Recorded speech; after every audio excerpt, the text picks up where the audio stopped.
Assalamualaikum warahmatullahi wabarakatuh. Perkenalkan, nama saya Cut Syafani Desak, NIM saya 2020202135. Saya dari kelas H. Cita-cita saya ingin menjadi notaris. Saya akan menjelaskan pokok-pokok hukum administrasi negara. Yang pertama, istilah dan pengertian hukum administrasi negara. Pengertian hukum administrasi negara dijabarkan atau diartikan sebagai peraturan yang mengatur administrasi.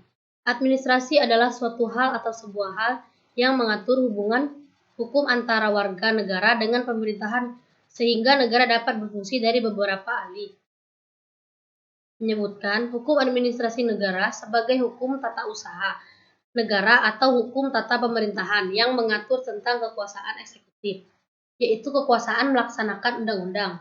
Menurut Van Apeldoorn, hukum adalah kekuasaan dan membaginya menjadi hukum objektif, yaitu kekuasaan yang bersifat mengatur, dan hukum subjektif, yaitu kekuasaan yang diatur oleh hukum objektif.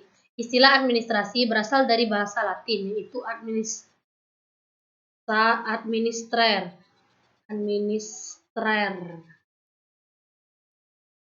yang artinya setiap penyusunan keterangan yang dilakukan secara tertulis dan sistematis dengan maksud untuk mendapatkan suatu ikhtisar keterangan dalam keseluruhan dan dalam hubungan satu dengan yang lain. Menurut Sajipto Raharjo, bahwa administrasi adalah satu rangkaian kegiatan yang dilakukan oleh sekelompok orang dalam bentuk kerjasama untuk mencapai tujuan tertentu. Dengan demikian, ilmu administrasi dapat diartikan sebagai proses kegiatan dan dinamika kerjasama manusia.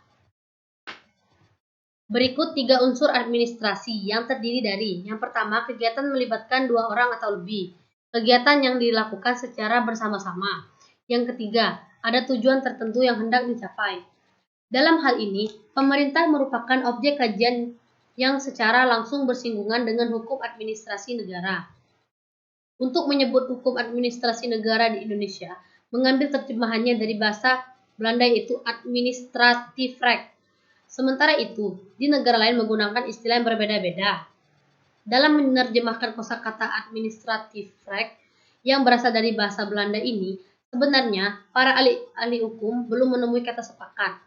Surat Keputusan Menteri Pendidikan dan Kebudayaan tanggal 30 Desember 1972 nomor 0198-U-1972 tentang kurikulum minimal menggunakan istilah hukum tata pemerintahan untuk menerjemahkan kosakata administratiefrecht dari istilah administrasi di atas, maka penulis dapat mengartikan hukum administrasi sebagai hukum yang mempelajari negara dalam hal keadaan bergerak, dalam hal bagaimana pemerintah sebagai pelaksana undang-undang eksekutif berjalan tugas dan fungsinya sebagai pelayanan publik.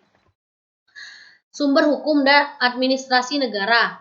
Masing-masing orang memandang hukum dan sumber hukum secara berbeda-beda, sesuai dengan kecenderungan dan latar belakang keilmuannya. Menurut Sudikno Mertokusumo, kata sumber hukum sering digunakan dalam beberapa arti, yaitu sebagai asas hukum, sebagai suatu yang merupakan permulaan hukum. Yang kedua, yang menunjukkan hukum terdahulu yang memberi bahan-bahan pada hukum yang sekarang berlaku. Yang ketiga, sebagai sumber berlakunya, yang memberi kekuatan berlaku secara formal kepada penguasa atau masyarakat. Yang keempat, sebagai sumber dari mana kita dapat mengenal hukum. Misalnya, dokumen, undang-undang dasar, dan lain-lain. Yang kelima, sebagai sumber terjadinya hukum, sumber yang menimbulkan hukum. Meskipun pengertian sumber hukum dipahami secara beragam, sejalan dengan pendekatan yang digunakannya, secara umum disebutkan bahwa sumber hukum yang dipakai orang dalam 2 arti, yaitu sumber hukum material dan sumber hukum formal. Secara sederhana, sumber hukum adalah segala sesuatu yang dapat menimbulkan aturan hukum, serta ditemukannya aturan-aturan hukum. Yang pertama, sumber hukum material. Sumber hukum material adalah faktor-faktor masyarakat yang mempengaruhi pembentukan hukum, atau faktor-faktor yang ikut mempengaruhi materi dari aturan-aturan hukum, atau tempat dari mana materi dari aturan-aturan hukum, atau dari mana tempat dari mana materi hukum itu diambil. dalam sumber hukum materi ini merupakan faktor yang membantu pembentukan hukum. Dalam berbagai keputusan hukum, ditemukan bahwa sumber-sumber hukum material ini terdiri dari 3 jenis, yaitu yang pertama, sumber hukum historis. Dalam arti historis, pengertian sumber hukum memiliki dua arti, yaitu sebagai sumber pengenalan hukum pada saat tertentu dan sebagai sumber di mana pembuat undang-undang mengambil bahan dalam bentuk peraturan perundang-undangan. Yang kedua, sumber hukum sosiologis.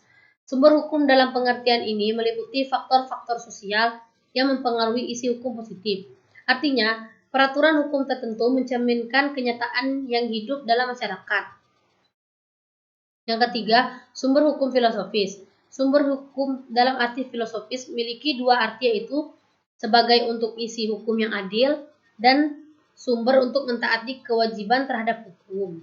Ada 3 pandangan yang mencoba menjawab hukum itu asalnya dari mana. Yang pertama, pandangan teokratis. Menurut pandangan ini, isi hukum berasal dari Tuhan.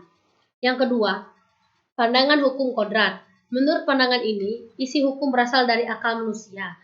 Yang ketiga, pandangan mazhab, historis. Menurut pandangan ini, hukum berasal dari kesadaran hukum. Yang B, sumber hukum formal. Sumber hukum formal yaitu berbagai bentuk aturan hukum yang ada karena kita hanya memandang mengenai cara dan bentuk melahirkan hukum positif tanpa mempersoalkan dari mana isi peraturan hukum itu.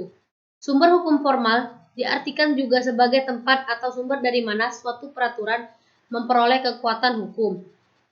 Sumber hukum administrasi negara dalam arti formal ini terdiri dari peraturan perundang-undangan, praktek administrasi negara atau hukum tidak tertulis, jurisprudensi dan doktrin.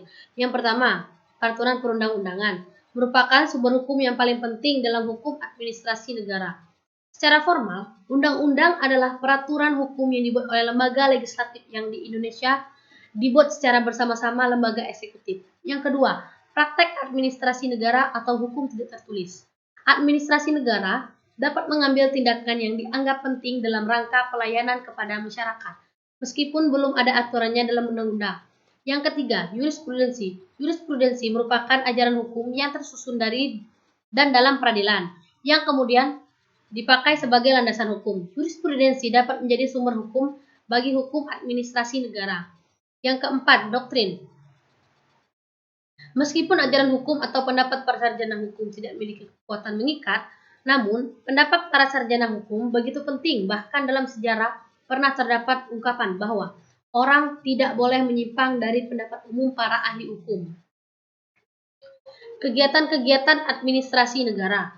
Sebagaimana kita ketahui bahwa campur tangan pemerintah kepada masyarakat semakin luas. Terdapat 2 permasalahan dalam campur tangan pemerintah kepada masyarakat. Yang pertama adalah masyarakat semakin lama semakin tergantung kepada keputusan pejabat administrasi negara. Oleh karenanya, semakin lama semakin banyak urusan diikat kepada suatu izin atau persetujuan pemerintah. Yang kedua, bagaimana administrasi negara berfungsi secara sehat dan selalu memenuhi syarat sebagai suatu aparatur negara yang baik. Pengembangan hukum administrasi negara, pengembangan daripada hukum administrasi negara yang sangat up to date, yang sesuai dengan bobot. Tugas dan fungsi kewajiban administrasi negara di Indonesia merupakan suatu hal yang mutlak. Pengembangan tersebut harus dilakukan secara sistematis.